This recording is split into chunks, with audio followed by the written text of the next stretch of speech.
मुरलियाचक मुइनटोल गांव के नीलकंठ महादेव मंदिर परिसर में श्री 108 नवयुवक गणेश पूजा समिति के तत्वावधान में इस वर्ष भी बड़े उत्साह और श्रद्धा के साथ गणेश पूजा महोत्सव का आयोजन किया जा रहा है।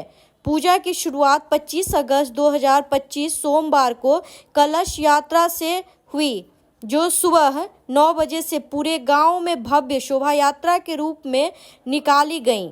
इस दिन शाम 5 बजे से श्री राम कथा महायज्ञ प्रवचन का आरंभ हुआ, जिसमें कथावाचक का दायित्व श्रद्धेय श्री भगवदाचार्य जी महाराज निभाएं। यह प्रवचन प्रतिदिन रात्रि 9 बजे तक चलेगा। 27 अगस्त बुधवार को गणेश पूजा, भजन कीर्तन और प्रसाद वितरण का विशेष कार्यक्रम आयोजित होगा।